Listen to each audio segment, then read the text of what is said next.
નમસ્કાર મિત્રો, વીર નર્મદ દક્ષિણ ગુજરાત યુનિવર્સિટી અને ગુજરાતી વિભાગ, સર્વ અધ્યાપક મિત્રો અને અનુસ્નાતક કક્ષાના વિદ્યાર્થી ભાઈ બહેનો, રસ સિદ્ધાંતનું આ બીજું વ્યાખ્યાન. પહેલા વ્યાખ્યાનમાં આપણે રસ એટલે શું, ભાવ એટલે શું, રસસૂત્ર જે આપણને મળે છે, રસસૂત્ર કઈ રીતે એના અર્થઘટનો સાથે સ્ફુટ થાય છે, વ્યક્ત થાય છે, ભાવ કેટલા, ભાવને આધારિત એવા રસ કેટલા, કયા કયા, રતિ હાસ વગેરે જે ભાવ, રતિ હાસ, શોક, ક્રોધ, ઉત્સાહ, ભય, જુગુપ્સા અને વિસ્મય, તો એ રીતે 8 રસ: શૃંગાર, હાસ્ય, કરુણ, રૌદ્ર, વીર, ભયાનક, બીભત્સ ને અદ્ભુત. નિર્વેદમાંથી પછી શાંત રસ અભિનવ ગુપ્તે આપણને એક દર્શાવ્યો. વિભાવ, અનુભાવ, સંચારી ભાવ, આ બધા વિશે આપણે જાણ્યું. વિભાવાનુભાવ, વ્યભિચારી, સંયોગાત, રસ નિષ્પત્તિ, એ સૂત્ર આપણે સમજ્યા. હવે પછીના આજના વક્તવ્યની અંદર આ સૂત્રને આધારિત ભરત પછી જે બીજા ભાષ્યકારો, આચાર્યો આવ્યા અને એમણે એ સૂત્રનું જે રીતે અર્થઘટન કર્યું, રસ નિષ્પત્તિની પ્રક્રિયા સમજાવી પોતીકી રીતે, એ આચાર્યોના મતનો આપણે અહીં પરિચય કરીશું. ઘણા વિદ્વાનોએ એ રસસૂત્ર વિશે ચર્ચા કરી છે, ભાષ્યો લખ્યા છે, પણ એમાં પ્રમુખ એવા તમે આચાર્ય ભટ્ટ લોલટનો ઉલ્લેખ કરી શકો, આચાર્ય ભટ્ટ શંકુકનો ઉલ્લેખ કરી શકો, આચાર્ય ભટ્ટ નાયક અને આચાર્ય અભિનવ ગુપ્તનો ઉલ્લેખ કરી શકો, અભિનવ ગુપ્તના ગુરુ આચાર્ય ભટ્ટ તોતના મતનો પણ તમે અહીં ઉલ્લેખ કરી શકો. આ પ્રમુખ છે આ આચાર્યો. એમણે ભરતનું જે સુખ્યાત સૂત્ર છે, વિભાવાનુભાવ, વ્યભિચારી, સંયોગાત, રસ નિષ્પત્તિ, એ સૂત્રમાંથી 2 શબ્દને કેન્દ્રમાં રાખ્યા. એક તો સંયોગાત અને બીજું નિષ્પત્તિ. કઈ રીતે સંયોગાય છે અને કઈ રીતે રસ નિષ્પન્ન થાય છે, એ બાબતે આ આચાર્યોમાં મતાંતરો છે. એમણે ભરતના સૂત્રને પોતીકી રીતે, જુદી જુદી રીતે અર્થ આપવાના પ્રયત્નો કર્યા છે. ચારેય વિદ્વાનો પાસેથી ઘણું શીખવા, સમજવા તો મળે જ છે, પણ એક આચાર્ય પછી પૂર્વેના આચાર્યના મતનું ખંડન કરે અને પોતાનો એક નવો મત પ્રસ્થાપિત કરવાના પ્રયત્નો કરે. આ જે આખો વાર્તાલાપ, આ જે ચર્ચા, આ જે ભાષ્યો, એને કારણે રસ સિદ્ધાંત, રસ વિશેની આપણી સમજ વધારે ગહન બની, વધારે ગંભીર બની. રસ સિદ્ધાંત વધારે મજબૂત બન્યો અને સ્પષ્ટ બનતો ચાલ્યો.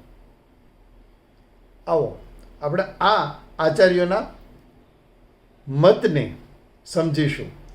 ત્યાર પછી ભાવ અને ભાવાભાસ, સાધારણીકરણ અને રસવિઘ્નોની પણ ચર્ચા આજના આપણા વક્તવ્યમાં આપણે કરી દઈશું. યાદ રહે કે અભિનવ ગુપ્તનું જે અભિનવ ભારતી ગ્રંથ આપણને મળે છે,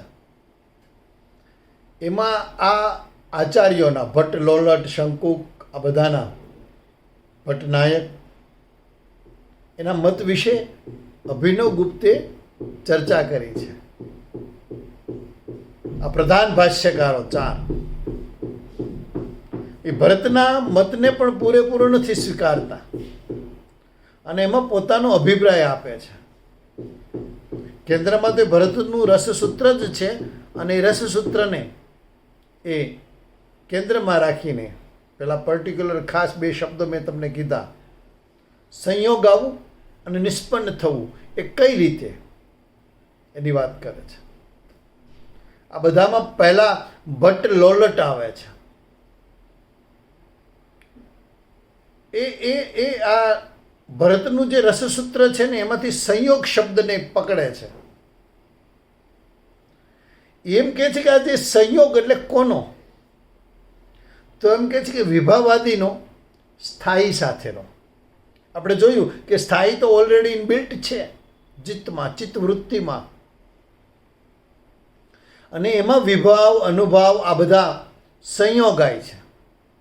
આ વાતનો ભટ્ટ લોલટ સ્વીકાર કરે છે કે સંયોગ વિભાવાદીનો અને સ્થાયી સાથેનો, અને એ રીતે એમાંથી રસ નિષ્પન્ન થાય.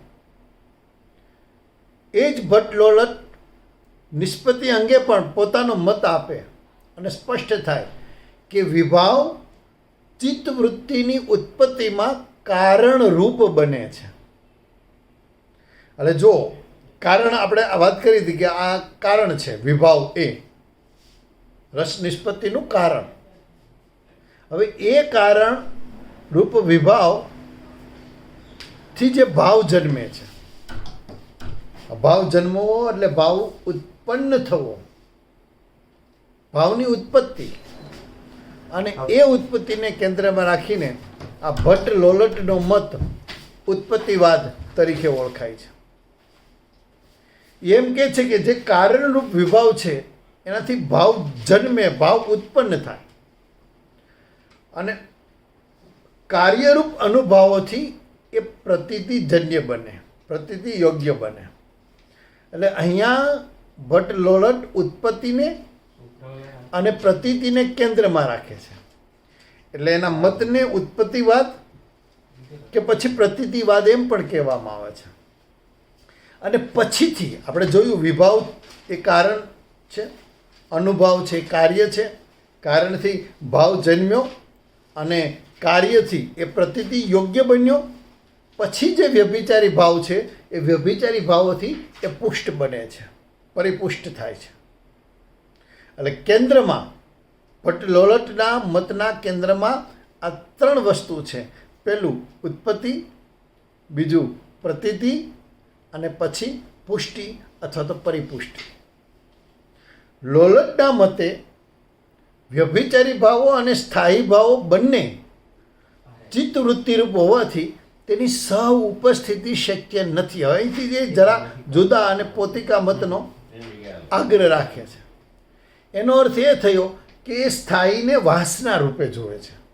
સ્થાયી છે એ વાસના રૂપે રહેલા છે, અર્થાત એ સ્થાયીને જુદો માને છે. સ્થાયી વિલક્ષણો રસઃ એમ કે છે. સ્થાયી વિલક્ષણો રસ, સ્થાયી એ જુદો છે.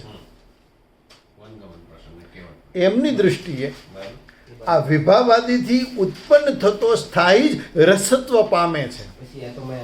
અને એમ કહીને એ એક સૂત્ર આપે છે આ વાતને પુષ્ટ કરવા માટે.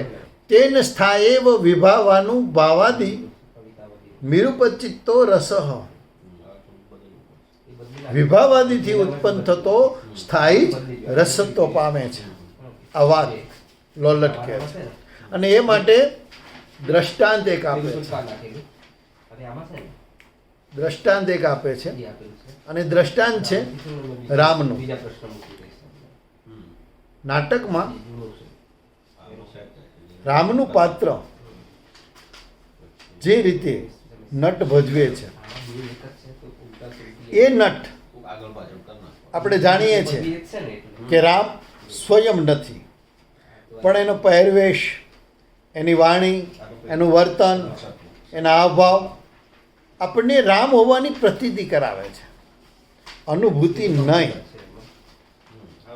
સીતાનું પાત્ર જે ભજવે છે એ સ્ત્રીથી રામ તો અપરિચિત છે, અપરિચિત હોઈ પણ શકે, પરિચિત પણ હોઈ શકે, કોઈ સંબંધમાં પણ થતા હોઈ શકે, અથવા તો દુશ્મનાવટ પણ એમની સાથે હોઈ શકે, પણ છતાંય એમને દર્શાવવાનું છે અભિનયથી કે અનહદ ચાહે છે સીતા, તે અભિનયથી પ્રતીતિ કરાવે છે આપણે. રામ એના પહેરવેશથી, એ રામ હોવાની પ્રતીતિ જન્મે છે ભાવકના ચિત્તમાં, અને સીતા તરફનો પ્રેમ એના અભિનયથી એ પ્રતીત કરાવે છે ભાવકને. આ વાત એમણે પોતાના મતની અંદર કરી છે. એટલે ઉત્પત્તિવાદ કે પ્રતીતિવાદ તરીકે એ ભટ્ટ લોલટનો મત સુખ્યાત છે. બીજા જે છે મીમાંસક એ આચાર્ય ભટ્ટ શંકુક છે. એ ભટ્ટ શંકુક લોલટના મતનો વિરોધ કરે છે. એમ કે છે કે ભાઈ ધુમાડા વિના તમે પર્વત પરના અગ્નિનું અનુમાન ન કરી શકો, જ્ઞાન ન થાય કે ધુમાડો છે માટે તમે અનુમાન કરો છો કે પર્વત પર અગ્નિ હશે. એમ વિભાવાદીને સ્વીકાર્યા વિના રસની પ્રતીતિ અશક્ય છે. એ બહુ સ્પષ્ટ કહે છે કે રસ નિષ્પત્તિની પ્રક્રિયામાં વિભાવો હેતુરૂપ છે, અનુભાવો કાર્યરૂપ છે, અને વ્યભિચારીઓ સહકારી છે, સહચારી છે. નાટકમાં જે નટ છે એ નટ પ્રયત્નપૂર્વક એને સિદ્ધ કરે છે, અને આથી વિભાવાદી કૃત્રિમ હોવા છતાં એ કૃત્રિમ લાગતા નથી. આ મત ભટ્ટ શંકુકનો છે.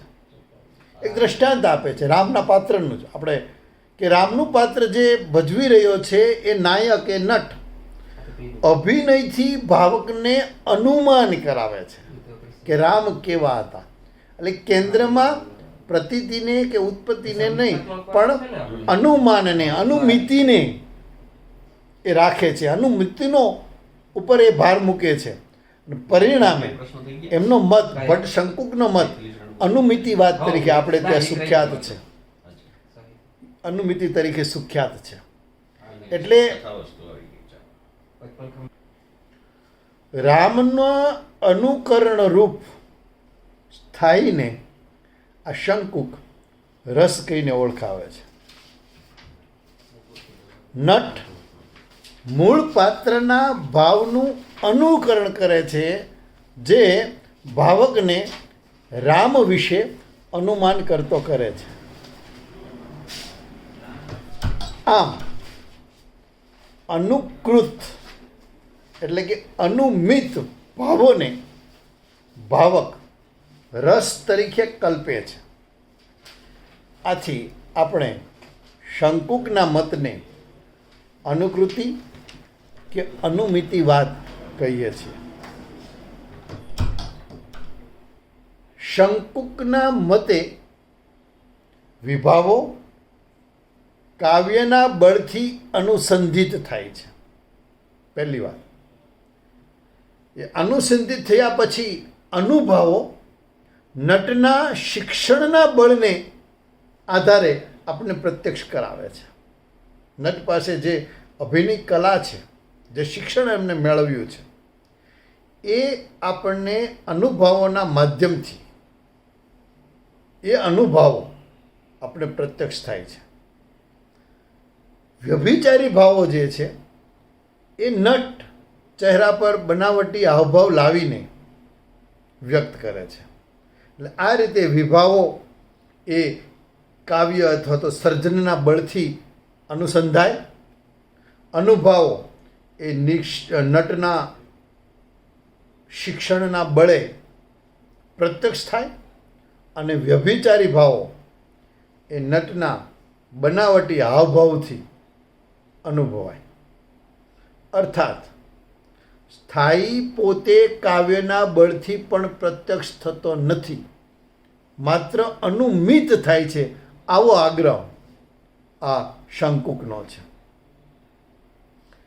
એના માટે એક એ પણ બતાવે છે કે જો સૂત્ર છે ભરતનું, એ સૂત્રમાં સ્થાયીનો ઉલ્લેખ છે જ નહીં. જે મૂળ સૂત્ર વિભાવાનુભાવ વ્યભિચારી સંયોગાત રસ નિષ્પત્તિ, એમાં વિભાવ છે, અનુભાવ છે, વ્યભિચારી છે, સંયોગાવું છે અને રસ નિષ્પન્ન થાય છે એમ વાત કરી છે. સ્થાયીનો ઉલ્લેખ છે જ નહીં. એટલે સ્થાયી પોતે પણ કાવ્યના બળથી પ્રત્યક્ષ નથી થતો, માત્ર અનુમિત થાય છે. આવો આગ્રહ, આવો મત એ પ્રસ્થાપિત કરવા માગે છે શંકુક. એ માટે એક દ્રષ્ટાંત પણ એ બીજું આપે છે, ચિત્રમાં રહેલા અશ્વનું, ઘોડાનું. એમ કહે છે કે કોઈકને પણ એ ચિત્ર બતાવો ને પૂછો કે આ શું છે, તો એ કહે કે એ ઘોડો છે, અશ્વ છે. હકીકતે એ ઘોડો નથી, એ તો ઘોડાનું ચિત્ર છે. એમ જે નટ રામનું પાત્ર ભજવે છે એ અસલ રામ નથી, એમ બુદ્ધિથી આપણે જાણીએ છીએ, પણ વિભાવ, અનુભાવ આ વગેરેથી રામ હોવાનું આપણે અનુમાન કરીએ છીએ. એક વાત શંકુકનું યોગદાન આ રસ સિદ્ધાંતમાં મહત્વનું છે, અને એ છે કે રસ પ્રતીતિ સાથે આ શંકુક પ્રેક્ષકને, ભાવકને સીધો જોડે છે. આ એમનું આપણા રસ સિદ્ધાંતમાં મોટું પ્રદાન છે. ભટ્ટ તૌત, મેં તમને કીધું, અભિનવ ગુપ્તના આચાર્ય, એમણે આ શંકુકના મતનો વિરોધ કર્યો છે, ટીકા કરી છે, સમીક્ષા વિસ્તારથી કરી છે. ભટ્ટ તૌતે એમ કહે છે કે જો આપણે અનુકરણ કહેશું, એનો અર્થ છે કે કોઈક બીજી વસ્તુ છે અને એનું અનુકરણ છે, અને બે વચ્ચેનું સામ્ય અભિપ્રેત થયું. કોઈ વ્યક્તિ અનુકરણ કરે છે તો કોનું અનુકરણ કરે છે, આ પ્રશ્ન જન્મે. એ અનુકરણ કરે છે તેની સામે એક બીજું પાત્ર છે, એ રામ હોઈ શકે, એ સીતા હોઈ શકે. એનું અનુકરણ કરે છે એનો અર્થ છે કે બંને વચ્ચે સામ્ય છે. હવે જ્યારે કોઈ કલાને અનુકૃતિ કહેવામાં આવે ત્યારે પ્રશ્ન એ પહેલો જન્મે, કોનું અનુકરણ કરે છે, મેં તમને કીધું તેમ. એટલે ભટ્ટ તો તેમ કહે છે કે જેનો બોધ થાય છે ને એ તો નટની જ ચિત્તવૃત્તિ છે, રામની નહીં. નટની ચિત્તવૃત્તિ છે, એનો બોધ ભાવક અથવા તો દર્શક કરે છે. જો રામની કે બીજા કોઈ એવા પાત્રની ચિત્તવૃત્તિનો, અનુકારનો બોધ કઈ રીતે થઈ શકે? શક્ય જ નથી. એનો અર્થ એ છે કે જેનું ગ્રહણ થાય છે એ અનુકરણ રૂપ નથી. આ ભટ્ટ તૌત કહે છે. નટ તમને આમ ગુસ્સામાં હોય એવો લાગે, પણ ખરેખર એ વાસ્તવમાં ગુસ્સામાં નથી હોતો. એનો અનુભવ, એ અનુભવોથી આપણને ક્રોધિત હોય એવું આપણે અનુભવીએ છીએ. ભાવક જે છે, એટલે કે આપણે છીએ, એ નટના આ પ્રયોગ જોઈને આપણે ભાવ અનુભવીએ છીએ. આપણે કોઈ નાટક જોતા હોય, કોઈ કાવ્ય માણતા હોય, ત્યારે એનો જે પાત્ર, જે કલાકાર, જે નટ એ પ્રયોગ કરે છે, ત્યારે એની એવી સભાનતા નથી હોતી કે હું રામનું અનુકરણ કરું છું. જો એ અનુકરણમાં કરી રહ્યો છે એવી સભાનતા રાખશે તો એ પાત્રને ન્યાય નહીં આપી શકે. એ એવું જ અનુભવે છે કે હું રામ છું, અને એનામાં શક્ય એટલા રામને આકારિત કરવા, રામને વ્યક્ત કરવા એ મથે છે. એટલે તૌત છે ને એ આ અનુકાર્ય કે અનુકર્તું ભાવને છેદ જ ઉડાડી નાખે છે. એમની દૃષ્ટિએ, ભટ્ટ તૌતની દૃષ્ટિએ, રસ નિષ્પત્તિમાં જે રજૂ થાય છે તે કોઈ બીજી વસ્તુના અનુકરણ રૂપ નથી. ભાવક તો નટના મુકુટ, વેશ, ભાવ, ભાષા, અવાજ એને જુએ છે, એને જાણે છે, અને એ દ્વારા એ પેલો જેને આપણે સાધારણીકરણ સમજવાનો છે, એ સાધારણીકરણના ભાવોથી એ વ્યક્ત થાય છે અથવા તો જાણે છે, માણે છે. ભટ્ટ નાયક, બીજા એક આચાર્ય, એમણે પણ આ ભરતના રસસૂત્ર વિશે ગંભીર ચર્ચા કરી અને ભાષ્ય લખી અને પોતાનો મત આપ્યો. એ કહે છે કે રસ ઉત્પન્ન, જો બધાના મતોનું ખંડન તમને આ ભટ્ટ નાયકમાં જોવા મળે. એ કહે છે રસ ઉત્પન્ન થતો નથી, રસ પ્રતીત પણ થતો નથી, રસ નિષ્પન્ન પણ થતો નથી, કે રસ અનુમિત પણ થતો નથી. ભટ્ટનાયકની દ્રષ્ટિએ રસ માત્ર ભોગવાય છે, અનુભવાય છે. ભાવકના હૃદય સુધી એની ભુક્તિ થાય છે, ભોગવાય છે. આ ભોગવા ઉપરથી, ભુક્તિ થવા ઉપરથી, ભુક્તિ ઉપર એણે ભાર મૂક્યો અને એનો આગ્રહ રાખ્યો. પરિણામે ભટ્ટનાયકનો આ મત ભુક્તિવાદ તરીકે આપણે ત્યાં સુખ્યાત થયો, પરિચિત થયો. એમ કહે છે કે ભાવક જ્યારે રસની ભુક્તિ કરે છે ત્યારે એ પોતાને ભૂલી જાય છે, વિસરી જાય છે. પોતાની જ્ઞાતિ, પોતાની જાતિ, પોતાની ઉંમર, પોતાનો દેશ, પોતાનો સમય બધું વિસરાઈ જાય છે અને એ રામાયણ કાળમાં જતો રહે છે, રામનું પાત્ર ભજવાતું જોઈને. એ સ્વયં પોતાને રામ અનુભવવા લાગે છે, દર્શક, ભાવક પોતે. એ આજના સમયનો 2021નો રહેતો જ નથી. રાત્રિનું દ્રશ્ય જોઈ રહ્યો છે રંગભૂમિ પર, દિવસે જોઈ રહ્યો છે, ત્યારે એને એ પોતે એવો જો ભાન રાખશે કે હું તો દિવસે છું ને ત્યાં રાત બતાવી રહ્યું છે, એ તો એ રસ અનુભૂતિ નહીં કરી શકે, રસાનુભૂતિ નહીં થાય. એ પોતાનો સમય પણ ભૂલી જાય છે અને તે સમયમાં પહોંચી જાય છે.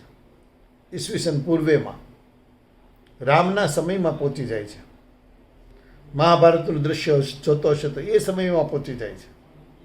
પૌરાણિક કાળના કોઈ બીજા દ્રશ્યો જોતો હશે તો તે સમયમાં, તે દેશમાં, વિદેશી કોઈ નાટક ભજવાતું હશે તો તમે એ પ્રદેશ, એ ભૂમિમાં તમે પહોંચી જશો. એટલે એમ કહે છે કે ભાવક પોતાનું સમગ્ર અસ્તિત્વ, જ્ઞાતિ, જાતિ, વય, સમય, કાળ આ બધાને ભૂલી જાય છે અને એમ થાય તો જ રસનો ભોગવટો, ઇન્વર્ટેડ કોમા, ભુક્તિવાદની આપણે વાત કરી ને, રસનો ભોગવટો શક્ય બને છે. રામનું જે પાત્ર ભજવી રહ્યું છે એને આપણે ઓળખીએ છીએ કે અસલી કોણ છે. ફિલ્મો તમે જુઓ છો અને જે આપણા કલાકારો છે એના અસલી નામ તમે પરિચિત છો, પણ ફિલ્મોમાં એનું નામ જુદું હોઈ શકે, જુદું હોય. અને જુદા નામથી આપણે જ્યારે ફિલ્મ જોઈએ છીએ ત્યારે આપણે એ પછી એને મૂળ એ કોણ છે, એ અક્ષય કુમાર છે કે સલમાન ખાન છે, એ ભૂલી જઈએ છીએ. અને જેનું પાત્ર ભજવી રહ્યું છે એ પાત્રના નામથી આપણે એને ઓળખીએ છીએ. પોતે ભાવક છે પણ ભૂલાઈ જાય છે. એ સમયખંડમાં, એ દ્રશ્યના સમયખંડની અંદર ભાવક જતો રહે છે અને આપણે એમ લાગે છે આ બધા આસપાસના પાત્રો છે, આપણા છે, અને જે મુખ્ય પાત્ર છે સ્વયં હું છું. તમે સમયમાં, એ દેશમાં, એ વાતાવરણમાં તમે પહોંચી જાઓ છો. આવું થાય ત્યારે ભાવક રસની ભુક્તિ કરે છે. આ એમનો મત છે. અભિવ્યક્તિ અને પ્રત્યાયન તમે ભણી ગયા છો. એ પ્રક્રિયાથી એક સમસંવેદના અનુભવાય છે અને આવી સાધારણીકરણની પ્રક્રિયાથી રસ ભોગવાય છે, રસની ભુક્તિ થાય છે.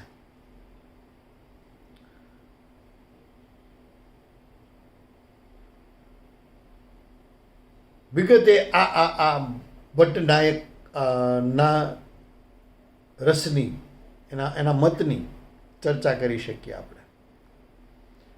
અભિવ્યક્તિવાદ એનો પણ સ્વીકાર નથી કરતા ભટ્ટનાયક. એમ કહે છે કે અભિવ્યક્તિ એટલે તો જે અસ્તિત્વમાં છે તેની અભિવ્યક્તિ. તો રસની પૂર્વસિદ્ધિ કોઈ પણ સ્વરૂપે કઈ રીતે સ્વીકારી શકાય? સ્વીકારવી પડે તમારે.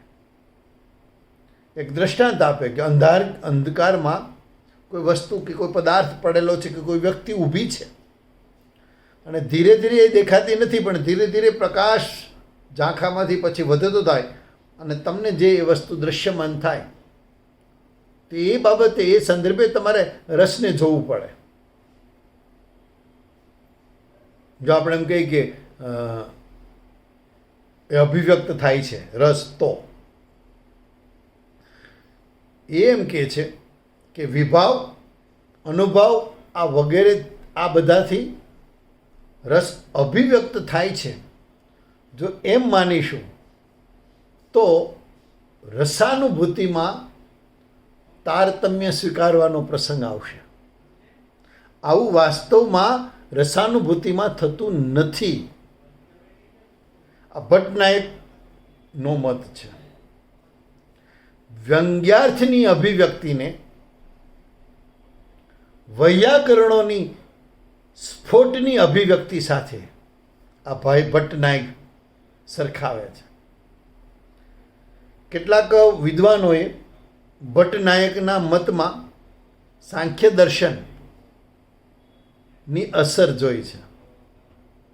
કારણ કે સાંખ્ય દર્શન મુજબ બુદ્ધિના, ચિત્તના જે 3 ગુણો સત્વ, રજસ અને તમસ, આ તમસ એટલે મોહ, અને એ સંદર્ભે તમે જુઓ એમાં એમ સાંખ્ય દર્શનમાં શું કહે છે કે મોહનું પ્રાધાન્ય હોય, તમસનું પ્રાધાન્ય હોય ત્યાં સુધી સત્વ એટલે કે સૂક્ષ્મ એનું દર્શન શક્ય નથી. એ વાત અહીંયા તમે લાગુ પાડી શકો ભટ્ટનાયકના મતમાં. એ મોહ છે એને તમે સ્થૂળતા કે અભિધા કહો. કલામાં આ મોહ, આ તમસ, આ અભિધા, આ સ્થૂળતા જોખમી છે, એને દૂર કરવી પડે, એને હટાવવી પડે, તો જ પછી પેલું સત્વગુણ, પેલું સૂક્ષ્મ એટલે કે વ્યંજના એ સિદ્ધ થાય, એને પામી શકાય. સાધારણીકરણ એ રીતે શક્ય બને. કાવ્યમાં બિનઅંગતતા એ રીતે પ્રદર્શિત થાય, એ રીતે આવે ત્યારે કાવ્ય આસ્વાદ્ય યોગ્ય બને, ભોગ યોગ્ય બને, ભોગવાય. ભટ્ટનાયકના મતે માત્ર ને માત્ર અભિધા વ્યાપારમાં સર્જનનો શબ્દ સાર્થક થતો નથી. એ શબ્દમાં સાધારણીકૃત અર્થ આપવાની ક્ષમતા હોવી જોઈએ. આ સાધારણીકરણ એટલે બિનઅંગતતા. આ બિનઅંગતતા એટલે વ્યક્તિની જે પાત્ર ભજવી રહ્યું છે એની, આ બિનઅંગતતા એટલે કાવ્યમાં જે શબ્દ પ્રયોજાયા છે એની પણ અભિધા અર્થને છોડી દે. દાખલા તરીકે એક એક્ઝામ્પલ આપું, એક દ્રષ્ટાંત આપું કે જ્યારે હું પાણી શબ્દ બોલું છું ત્યારે આપણા ચિત્તમાં એનો અભિધા, પ્રથમાક્ષર, વાચ્યાર્થ પ્રગટે છે. જળ આપણે એવું કહેશું, નીર એવું કહેશું, પાણી એટલે વોટર. પણ જ્યારે કોઈ વ્યક્તિના સંદર્ભમાં તમે એમ કહો છો કે ભાઈ એનામાં પાણી નથી, અથવા તો એણે પાણી દેખાડી દીધું, ત્યારે પાણીનો અર્થ બદલાઈ જાય છે. એટલે શબ્દની અભિધા ઓગળી ગઈ, બાદબાકી થઈ ગઈ, એની અંગતતા, શબ્દની જે અંગતતા છે એને ગાળી ચાળી નાખી, અને પછી એક નવો અર્થ જે પ્રગટે છે, અને એ દ્વારા એક સાધારણીકરણ, બિન અંગતતા એ સિદ્ધ થાય છે.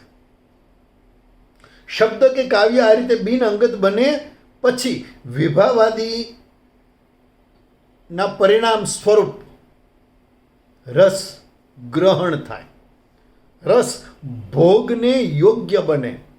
આમ શબ્દનો જે વ્યાપાર છે એ ભોગ વ્યાપાર સુધી વિસ્તરે, એ ભટ્ટનાયકને સમજાવવું છે, કહેવું છે. એ પછીના છેલ્લા અને મહત્વના એવા આચાર્ય, એમનો મત, એ આચાર્ય એટલે અભિનવગુપ્ત, એમણે વ્યંજના પર ભાર મૂક્યો, અભિવ્યંજના પર, અને પરિણામે એમનો મત અભિવ્યંજનાવાદ તરીકે ઓળખાવાયો. એમણે બેલેન્સ કર્યું. બધા જ જે પૂર્વાચાર્યો હતા એના જે મત હતા એનું ખંડન ન કર્યું, એમાંથી જે સમુચિત છે એનો વિનિયોગ કર્યો, એને લીધું, એને સ્વીકાર્યું, એનો સમન્વય કર્યો, અને પછી પોતાનો મત આપ્યો અને કહ્યું કે ભાઈ રસ નિષ્પત્તિની પ્રક્રિયામાં વ્યંજના એ મુખ્ય છે. ભાવક ઉપર આગળ આધાર રાખ્યો અને ભાવકને કેન્દ્રમાં લાવ્યા અને કીધું કે ભાવક કેવો હોવો જોઈએ, તો કે રસ ગ્રહણ કરવાની સજ્જતા એનામાં હોવી જોઈએ, પહેલી વાત. બીજી વાત કે જે વ્યંજના છે, પાણીનો જે એક વિશિષ્ટ અર્થ થયો અભિધાને છોડીને, વાચ્યાર્થ છોડીને, એ વિશિષ્ટ અર્થ સમજવા એ અધિકૃત હોવો જોઈએ ભાવક અથવા તો દર્શક. અને ત્રીજી વાત કે એ ભાવકમાં યોગ્ય અભ્યાસ, કૌશલ્ય, સૂઝ અને સૂક્ષ્મ દૃષ્ટિ સમજ શક્તિ એ હોય તો કાવ્ય એના વિશિષ્ટ અર્થ સાથે ભાવકના ચિત્ત સુધી પહોંચે અને એ દ્વારા એ સાધારણીકરણ થાય. આવો સજ્જ ભાવક રસની અલૌકિક પ્રતીતિ કરી શકે એમ અભિનવગુપ્ત કહે છે. એટલે એમ કહી શકાય કે રસ એ વ્યક્તિગત અનુભવ કે અનુભૂતિ હોવા છતાં વિભાવાનુવાદથી એના સમન્વયથી એ સર્વાનુભવ બને છે. એટલે સ્વાનુભવ જ્યારે સર્વાનુભવ બને ત્યારે ભાવક જે વાસ્તવિક દુનિયા છે એને ભૂલી જાય અને નાટકના સમયખંડમાં સમયકાલમાં એ જતો રહે, તલ્લીન બની જાય અને પછી રસનો અનુભવ કરે. પાત્ર અને ભાવક વચ્ચેની આ સાધારણીકરણ વ્યાપારની પ્રક્રિયા થઈ. એટલે પાત્ર જે ભજવાઈ રહ્યું છે એના સુખે ભાવક સુખી થાય, પાત્ર જે ભજવાઈ રહ્યો છે એના દુઃખે ભાવક પણ દુઃખી થાય. તમે ફિલ્મ જોતા હો અને રાત્રિનું દૃશ્ય છે અને ઓચિંતી ક્યાંકથી ચીસ પડે છે કે ઓચિંતો ચહેરો એકદમ સ્ક્રીન પર ચમકે છે અને તમે સ્વયં ડરી જાઓ છો. તમે દિવસના શોમાં ફિલ્મો જોઈ રહ્યા છો, તમે અનેકોની વચ્ચે ફિલ્મ જોઈ રહ્યા છો, તમે આજુબાજુ તમારા સ્વજનો છે, આગળ પાછળ અપરિચિતોથી આખો હોલ, થિયેટર હોલ ભરેલો છે, પણ છતાંય તમે પેલા પરિવેશમાં પહોંચી ગયા છો. તમે દિવસ ભૂલીને તમે અંધકારમાં છો એવું લાગે છે, તમે સમૂહ ભૂલીને તમે એકાંતમાં છો એવું લાગે છે. એ સાધારણીકરણ છે. એના ડરે તમે ડરો છો, એમના ભયે તમે ભય પામો છો, એમના સુખે તમને સુખ અનુભવાય છે. આ સાધારણીકરણ વ્યાપાર છે જે રસનો અનુભવ કરાવે છે. અભિનવગુપ્ત રસની અનુભૂતિમાં અભિવ્યંજનાને આપણે વાત કરી કે મુખ્ય ગણે છે. અને આ અભિવ્યંજનાને જો વધારે હજુ સ્પષ્ટ સમજવી હોય તો જે તમે અભિવ્યક્તિ અને પ્રત્યાયન સમજી ગયા છો એનો આધાર લેવો પડે. અભિવ્યક્ત થાય અને ભાવકના ચિત્તમાં એનું પ્રત્યાયન પરફેક્ટ થાય ત્યારે સાધારણીકરણ થયું કહેવાય, અથવા તો એ અભિવ્યંજના થઈ કહેવાય અને પરિણામે રસ એ અનુભવાય, અભિવ્યંજિત થાય. ભાવકના હૃદયમાં પેલો રસ, પેલો ભાવ અભિવ્યંજિત થાય, સંક્રાંત થાય. અભિનવગુપ્ત રસને બહુ સ્પષ્ટ રીતે કાવ્યાર્થ રૂપે જુએ છે. તત્ કાવ્યાર્થો રસઃ એમ કહે છે. અને એ અર્થ મેં તમને કીધું પેલા અભિધાથી, પ્રથમ વાંચનથી, વાચારથી મળે છે એ નહીં, પણ જે અભિષ્ટ છે પ્રધાનતયા એ કાવ્યનો અર્થ. અને એ રસ કાવ્યસ્યાર્થાઃ રસાઃ અર્થયન્તે પ્રાધાન્યેને યથાર્થા એમ કહે છે. આ અભિષ્ટ છે પ્રધાનતયા, તે અર્થ એ જ કાવ્યનો અર્થ એમ કહીને આપણે સમજાવે છે. આ મતો બહુ અભિનવ ભારતીની અંદર અભિનવગુપ્તે જે મીમાંસા કરી અને એ દ્વારા રસ વિચારને વધુ સૂક્ષ્મ બનાવ્યો, અનેક રીતે જોવાની એક શક્યતા ખોલી આપી. એ માટે આ પૂર્વાચાર્યો બધાનો કંઈક ને કંઈક ઉપકાર કહી શકાય, કંઈક ને કંઈક નોંધપાત્ર એવું પ્રદાન ગણી શકાય એવું છે. સાધારણીકરણનો ઉલ્લેખ ભટ્ટનાયકે કર્યો હતો. અભિનવગુપ્તે પછી એ પૂર્વ મીમાંસાને આધારે એ વિશે વિસ્તારથી વાત કરી અને સાધારણીકરણમાં પાત્ર ભજવી રહ્યો છે નટ અને જે દ્રશ્ય જોઈ રહ્યો છે અથવા તો કાવ્ય વાંચી રહ્યો છે ભાવક, એ બંનેના હૃદયની લાગણીઓનું અનુસંધાન આ સાધારણીકરણમાં થતું બતાવ્યું. એમ પાત્રો જે ભજવાતા હોય એ કાળુ અને રાજુ હોય, એ જીવી હોય, એ ખેમી હોય, એ કુમુદ હોય, એ સરસ્વતીચંદ્ર હોય, એ પૃથ્વી વલ્લભ હોય, એ બધા પાત્રો આપણે આપણા લાગવા લાગે, આપણું એમાં ઇન્વોલ્વ થઈ જાય.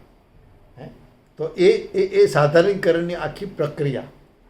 પણ ક્યારેક એવું બને કે રસ છે એ આપણને અનુભવાય અને પછી આપણે છેતરાયા હોય એવો અનુભવ થાય આપણને, એટલે પછી એ રસ નહીં પણ માત્ર રસાભાસ, ભાવ નહીં પણ માત્ર ભાવાભાસ, એટલે ભાવનો આભાસ થયો હોય, રસનો આભાસ થયો હોય, ને આપણે એવું માની બેઠા હોઈએ કે આ ખરેખર રસ છે. પણ એ રસભંગ થતાં આપણને વાસ્તવ સ્થિતિ પર આવીએ અને પછી આપણો એ રસભંગ થાય ત્યારે એને ભાવાભાસ કે રસાભાસ કહીએ છીએ. એક બે દ્રષ્ટાંતોથી આપણા આચાર્યોએ એને સમજાવ્યું છે કે અંધકારમાં જતા હોય ને પગમાં દોરડું આડું આવે અને તમે સાપ માનીને ડરી જાઓ અને પછી તમને ખબર પડે કે ઓહ આ તો દોરડું નહોતું, અને આ તો સાપ નહોતું, આ તો રસ છે, આ તો દોરડું છે, દોરી છે, સાપ નથી. ત્યારે તમને સાચો અનુભવ થયો. અને પહેલો જે અનુભવ થયેલો ડરનો, ભયનો, એ માત્ર આભાસ હતો એવું તમે માનતા થાવ. એટલે આ સર્પરજ્જુ ન્યાય એમ કહેવાય. દોરડાને સાપ માની લઈ અને જે અનુભૂતિ તમે કરો છો એ ભાવાભાસ છે, એ રસાભાસ છે. બીજા દ્રષ્ટાંત તરીકે તમે રાવણને જોઈ સમજી શકો. સીતા તરફનું એનું આકર્ષણ વેરભાવથી થયેલું. મૂળમાં વેરભાવ હતો, પણ સીતાનું હરણ કર્યા પછી એની તરફ એને સ્નેહભાવ જન્મ્યો, પણ એકાંગી હતો. સીતા તરફથી સ્નેહભાવ નહોતો, માત્ર ને માત્ર રાવણ એને ચાહવા ઈચ્છતો હતો. પણ એ સીતાના અડગપણાથી રાવણ એમાં સફળ ન થઈ શક્યો. રાવણની ચેષ્ટા નિષ્ફળ નીવડી. એટલે રાવણની એ ચેષ્ટાઓ શૃંગાર રસની ન બનતા એ આભાસી બને.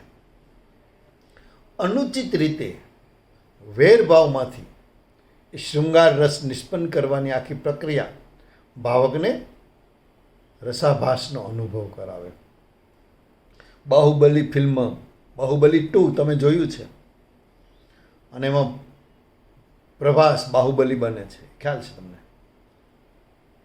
બાહુબલી 2માં પેલો બીજો એક પાત્ર કુમાર વર્માનું ભજવી રહ્યા છે. ડરપોક છે, કાયર છે. પેલા જંગલી પશુનો શિકાર કરવામાં કે પેલો ઊભા લાકડાના થડને કાપવામાં એ બહાદુર નથી, પણ બહાદુર છે એવા હાવભાવ કે એવું વર્તન કરે છે. પશુના શિકારમાં પણ એ હિંમતવાન, બળવાન નથી, ડરપોક છે. પણ વ્યક્ત કઈ રીતે થઈ રહ્યો છે? પોતે બળવાન છે એ રીતે. તો એ તમે આ રસાભાસ, ભાવાભાસના દ્રષ્ટાંતમાં જોઈ શકો. એ દ્વારા તમે એમને સમજી શકો. એટલે જે પ્રારંભે તમે અનુભવો છો એ વિષયનું સત્ય તમે જાણતા થાવ ત્યારે તમને ખ્યાલ આવે કે એ રસની અનુભૂતિ ભ્રામક હતી. એ ભ્રમ તૂટે ત્યારે એ રસાભાસ થાય છે, એ ભાવાભાસ થાય છે. આપણા આચાર્યોએ થોડા રસમાં વિઘ્નો કેવા કેવા આવી શકે એની વિશે ખાસી ચર્ચા કરી છે. એમાં આનંદવર્ધન છે, એમાં મમ્મટ છે, એમાં અભિનવ ગુપ્ત છે, એમાં નગેન્દ્ર છે. દરેક પોતપોતાની, નગેન્દ્ર તો બધું મિશ્રણ કરીને અનેક વિઘ્નોનો ઉલ્લેખ કરે છે, પણ આનંદવર્ધને આવા 5 કવિગત રસ વિઘ્નો જણાવ્યા છે, કવિને કેન્દ્રમાં રાખીને. એટલે આ વિઘ્નો પાછા યાદ રહે મિત્રો, કવિગત છે, કૃતિગત છે, ભાવકગત છે ભાવક પક્ષે કયા વિઘ્નો છે, કવિ પક્ષે કયા વિઘ્નો રહેલા છે રસ નિષ્પત્તિમાં, કે કૃતિ પક્ષે કયા વિઘ્નો રહેલા છે. આનંદવર્ધને કવિને કેન્દ્રમાં રાખીને જે 5 રસ વિઘ્નો બતાવ્યા એમાંનું પહેલું એ છે કે વિરોધી રસ સંબંધી વિભાવ આદિનો સ્વીકાર કરવો. એટલે મુખ્ય રસ એક હોય પણ એ રસ નિષ્પન્ન કરવામાં કવિ અથવા તો સર્જક બીજા રસના વિભાવને અનુભાવનો સુમેળ કરવા ઈચ્છે તો એ રસ નિષ્પન્ન ન થાય, રસ ભંગનું કારણ બને અને રસ વિઘ્ન તરીકે ગણાય. એ જ રીતે બીજું એમણે કીધું કે રસ સંબંધી એવી કોઈ વસ્તુનું અતિ વિસ્તૃત વર્ણન, કોઈ શૃંગાર કે કોઈ એવા રસનું નિરૂપણ એને કરવું છે.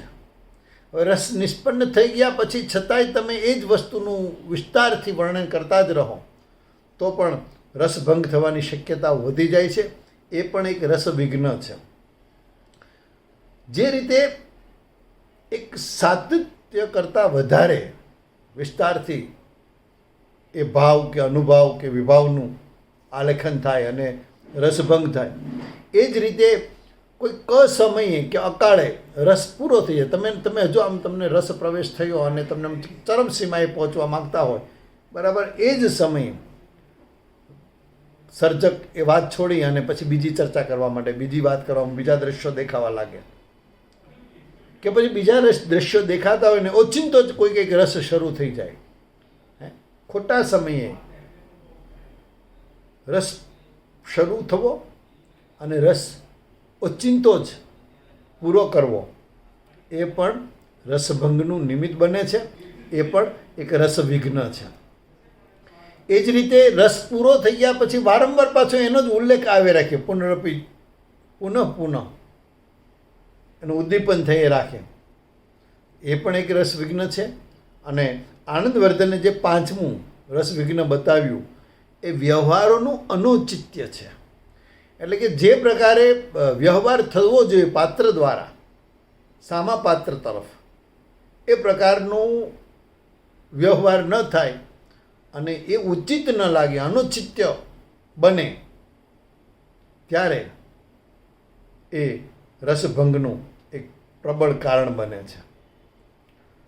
મમ્મટે 6 રસવિઘ્નો ગણાવ્યા છે.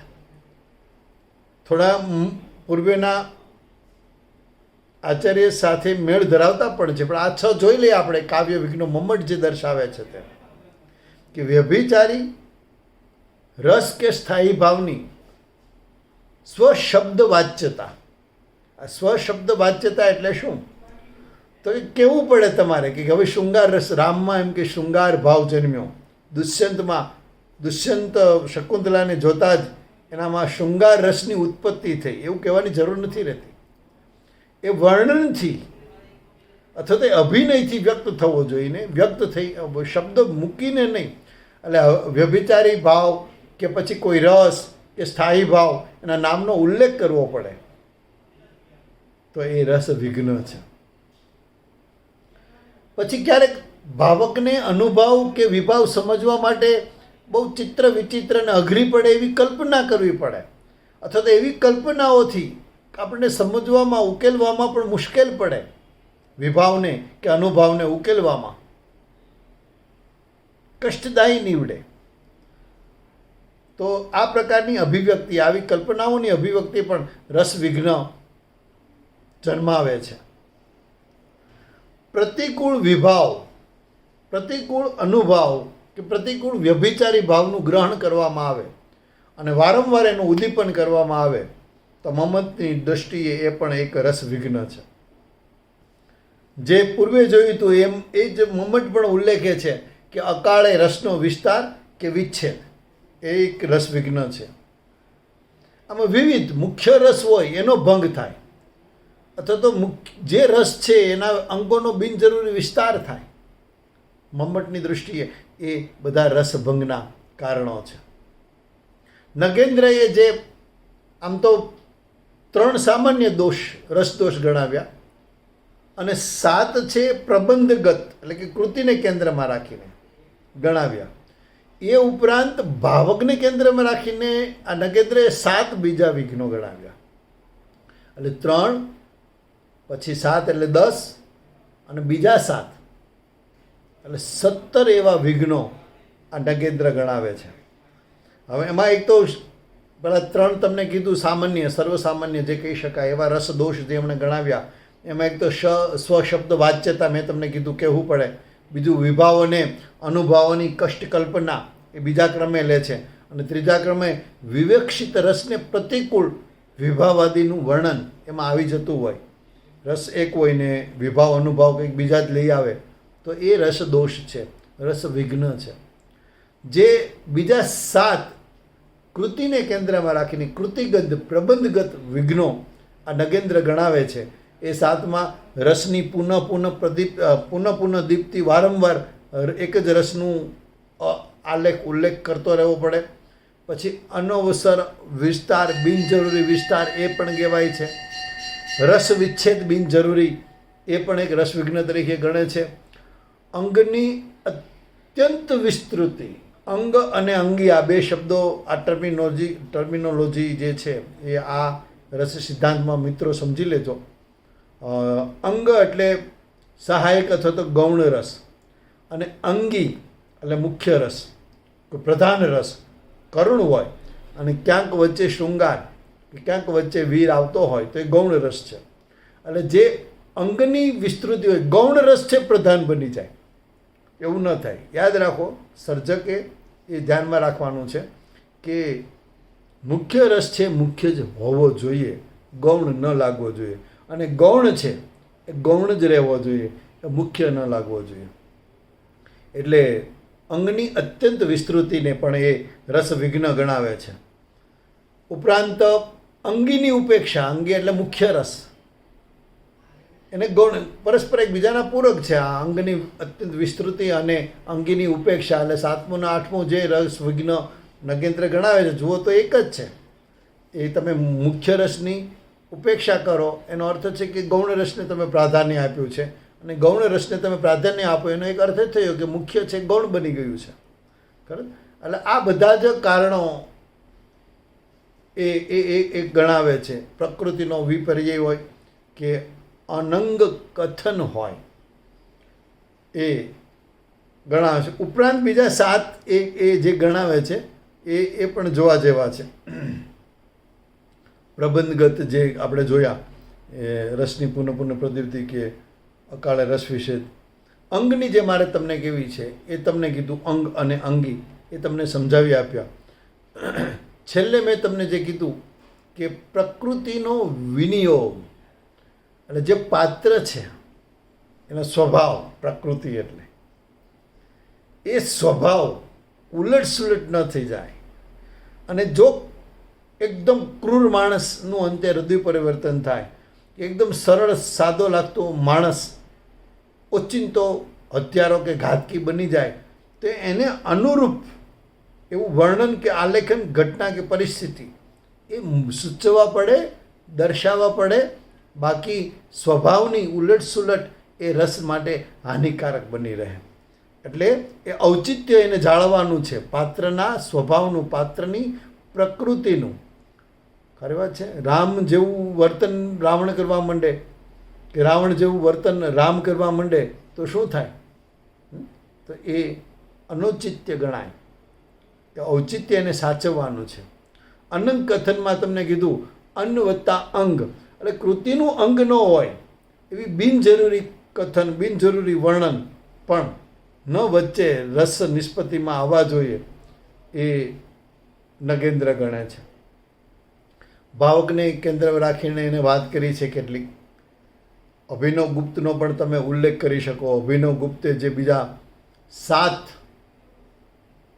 રસવિઘ્નો ગણાવ્યા છે એના અભિનવ ભારતીમાં. અને લગભગ આમ જુઓ તો આ બધા રસવિઘ્નો પરસ્પર એકબીજાના પૂરક છે.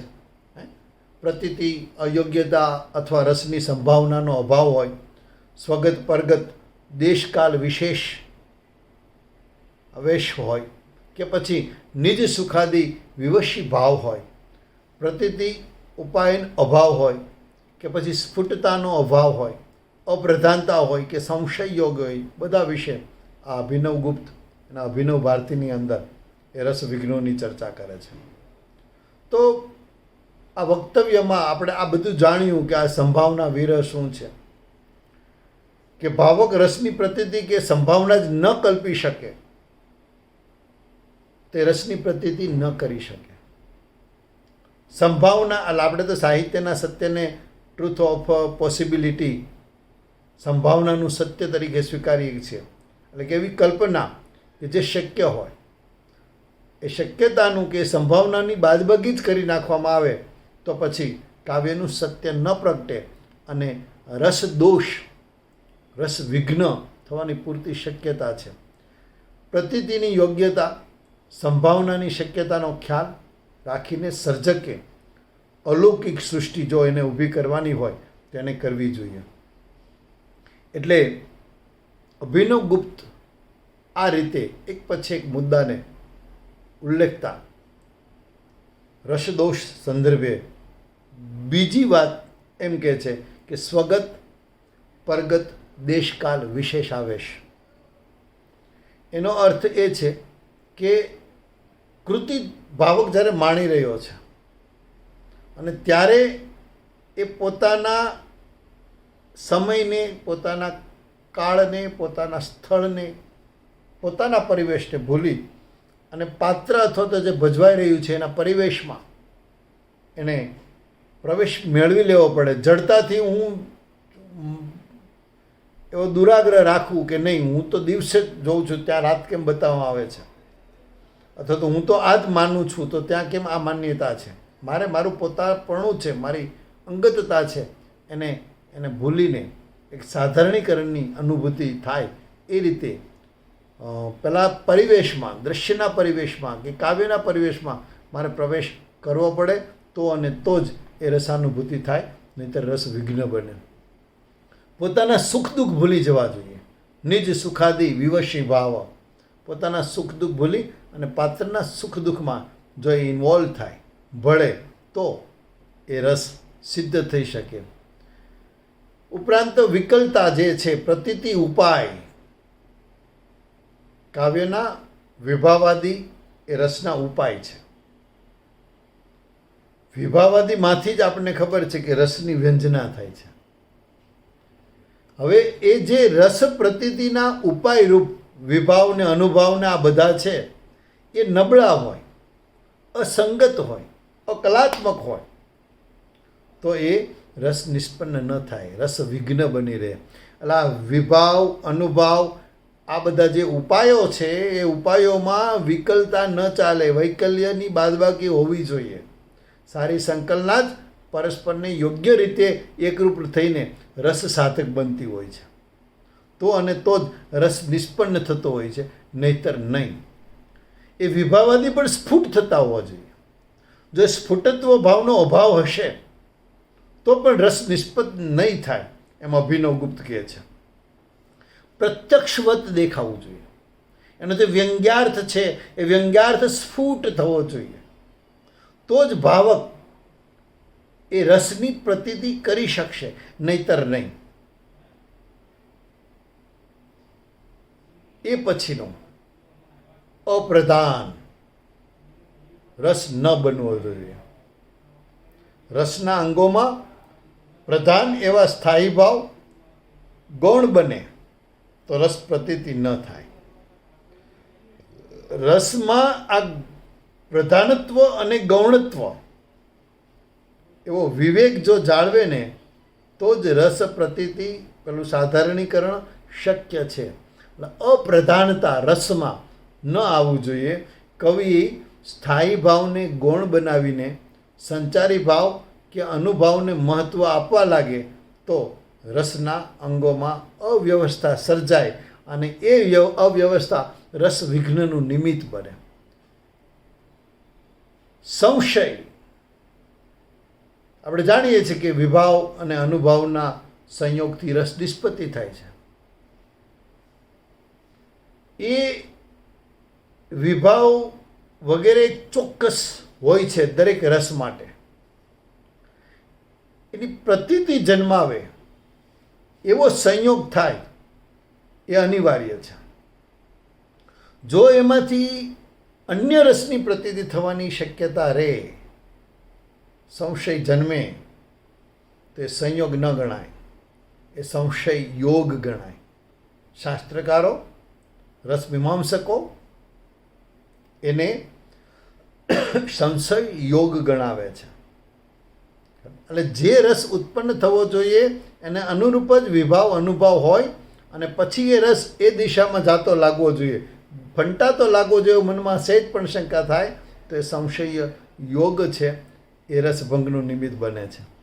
એ જ રીતે આ અભિનવગુપ્ત, એ નગેન્દ્ર, મમ્મટ, આનંદવર્ધન રસના ભય સ્થાનો, રસદોષ, રસવિઘ્નોની ચર્ચા કરે છે. આમ જુઓ તો દરેકના મત સ્વતંત્ર છે અને છતાંય પરસ્પર એકબીજા સાથે સંયોગાતા અથવા તો એકબીજા સાથે આંશિક કે વધુ રૂપમાં સામ્ય ધરાવતા લાગે છે. આ સમગ્ર ચર્ચા માટે મારે બીજી 1 કલાક તમારી લેવી પડી અને એ માટે મને 2 કલાકની તક આપી. એ માટે હું ફરીથી યુનિવર્સિટી વિભાગના સૂત્રધારો, મિત્રો અને ખાસ તો વિદ્યાર્થીઓનો આભાર માનું છું. ફરી મળીશું કોઈક નિમિત્તે. આભાર.